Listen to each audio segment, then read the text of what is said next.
Now it's time to lay the flowers down, pour the liquor out. We lost one of our legendary wide receivers in Amari Cooper today to retirement. But now it's time for the young dogs to chase that cat.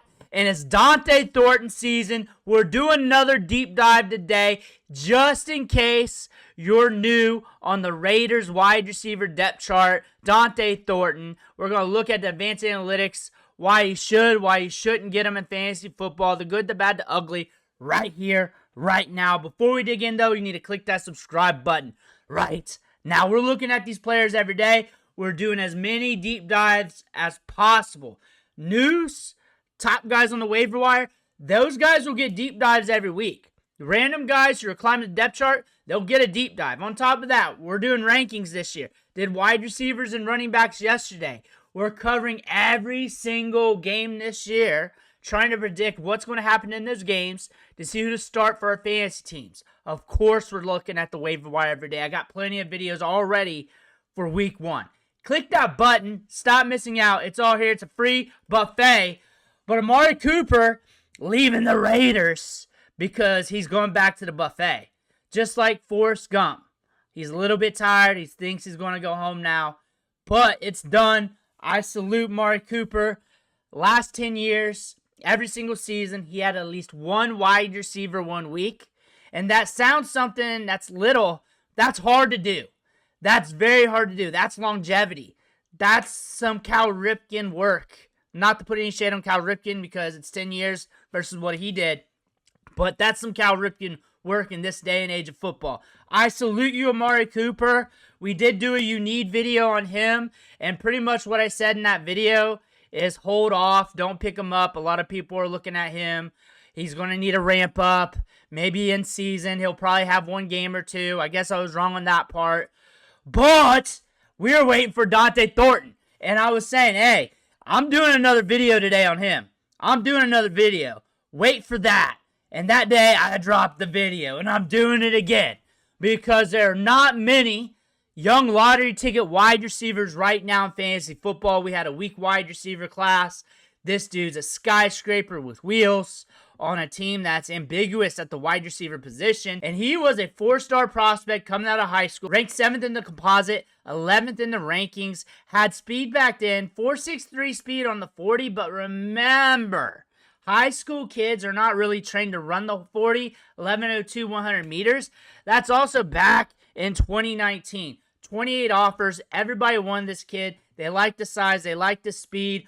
Also played for Oregon and then also Tennessee. You look at the raw counting stats, 661 yards his best year. However, that's a 25.3% market share of the team's passing production.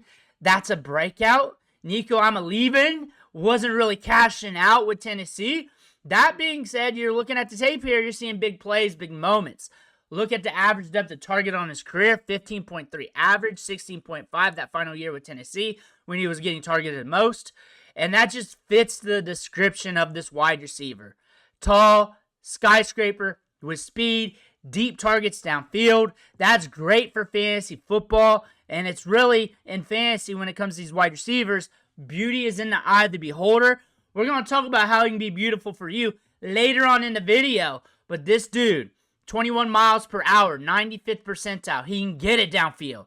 He can cook downfield. We got speed, not just on the track at Indy, but also on the field. That's what that means. Because some people will say game speed different than 40 speed and this and that. We have it right here. 95th percentile speed. And then also 100 percentile speed score. 6'5", 4'3", 99th percentile, 40-yard dash. Per playerprofiler.com. Go check it out. All the info's free there. It's all free. You can look up your players. But he broke out at 18 years old when you throw in the touchdowns. On top of that, looking at the college dominator rating, 44th percentile. His college target share, 10.5%. He goes in the 4th round to the Raiders, and he's an upside play for days here. And you're looking at the depth chart here. Amari Cooper's gone. Jakobi Meyers wanted to be traded, but now he's still there, kicking it around. Trey Tucker wasn't getting it done last year.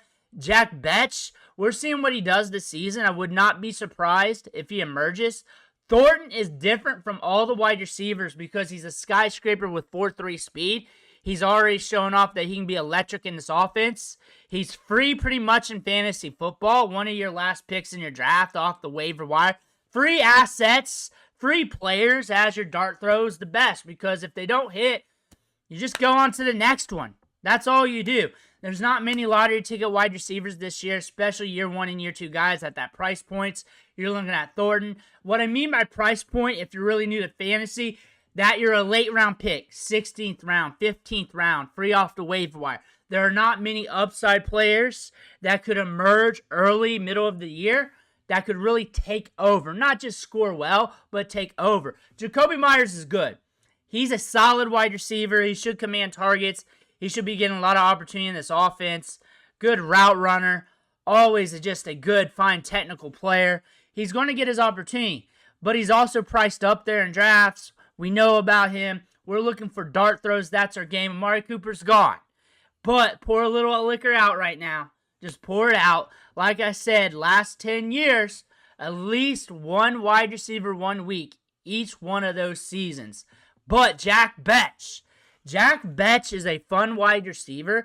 He's got good hands. He's very dependable. Killed it at the Senior Bowl. Went to LSU, but then transferred to TCU. TCU broke out there. This is a wide receiver that's very technical, that could come on later on down the road. You're looking at where Thornton goes in drafts here. He's a late round pick. All you guys already drafted. Our first game's today. But still, I want to talk about value. He's free. You should not have to trade much for him if you got to trade for him. He might be on waivers. He went in like rounds 14, 15, 16, 13 on Underdog Fantasy, which means he would be a little bit cheaper in home league drafts, considering he's a rookie who went in the 4th round. He got hype, but not enough to reach home league hype in traditional basic home league drafts with buddies. But the caveat here, you see a bunch of running backs listed up there with the red streaks. You got some cheap veteran running backs to patch up for stability insurance policies. You also got upside lottery ticket running backs as well. Here's where I'll talk you out of Thornton. I chase the lottery ticket running backs. They're more likely an injury away from hitting big, like DJ Giddens. If Jonathan Taylor goes down, that's the next man up. If Derrick Henry goes down, Keaton Mitchell, everybody's fighting for him off the waiver wire. Woody Marks might be getting some opportunities this year. Will Shipley's coming up if Barkley goes down. Ford might be getting some touches and is more valuable than realized. Same with Rachaad White. Ollie Gordon's a hot name. He's priced out of this. Nick Chubb's a veteran that will at least get you some touches and a good offense. Najee Harris is back. Tyler Allgeier's the Bijan Robinson cuff. So I'm chasing the younger running backs with a lot of upside. Like Taj Brooks, I'm all over him if I'm in a deeper league. So guys like Thornton, Isaac Tesla, I'll draft them, but I'm really choosing my spots. If I'm overloaded with lottery ticket running backs, as you can tell, I'm excited about the running back class here, then I'll start looking their way. Torrey Horton, Pat Bryant, Dante Thornton, Isaac Tesla. Those are the lottery ticket wide receivers we're looking at. Kyle Williams is twitched up. He's getting drafted a little bit higher, not as cheap. You can all throw them in there as a batch of guys just to pluck up and get. But why do we like Thornton? It's because we got an ambiguous depth chart. We are set apart from the other wide receivers. We got 4.3 speed. We can get it. The market likes him. Not just the guy talking on YouTube, but people are paying money on him in their drafts on Underdog. And more people throughout the preseason started drafting him. And these are leagues you had to put money down to get him. And they started paying up more for him. Also for DraftKings, and imagine all other daily fantasy football formats, cheap. $3,600 this week. That means if you're trying to do stacks with the Raiders, or a Raiders-Patriots stack, or if you're doing a bunch of lineups and tournaments, which is what I do, like I'll do like 60, 70, 80 lineups and do a bunch of different stacks, he could be your cheap play, and maybe you go Jacoby, Geno, Ashton Genty, you go run back with the other team. Maybe that could be one of your stacks. With the over-under this week, I don't know if you want to go too hard with that, but if you're doing so many lineups that's intriguing to you, plus it'd be contrarian, as everybody else is chasing the bigger games with the bigger implied point totals. Maybe this is something you look out with one of your lineups when you're creating like 60, 70, 80 lineups this week in those big tournaments. And I would not suggest this for cash. If you have no idea what I'm talking about, then look at this. This is why you need him, because you want a lottery ticket wide receiver. There's not many of them out there. He's a splash play waiting to happen. If he's on your bench, you're just waiting to see what happens. He's cheap. He's free. And he's one of those wide receivers I could see hitting off and on throughout the season. You do not know when to start him. But those wide receivers are great too, because if you're hurting at wide receiver and you got bye weeks and injuries, you just throw them in, close your eyes, and pray they bring in that deep ball. And if they don't, you get hardly anything, and they do, you're more likely to win your week because you're going to explode. He'll probably have a couple games where he explodes this year at least. He's got a lot of rookie risk. He's a young player. He's on the Raiders, new coaching staff, new quarterback, a lot of new things on this team. They're built at running back. They're built at tight end. A lot of things got to happen. We got some slow game scripts coming up. But overall, he's got some things in his profile that I'm excited about. Let me know what you think in the comments below. I want to hear about that. Make sure you hit that subscribe button on the way out. Thank you for watching. Catch you on the next video.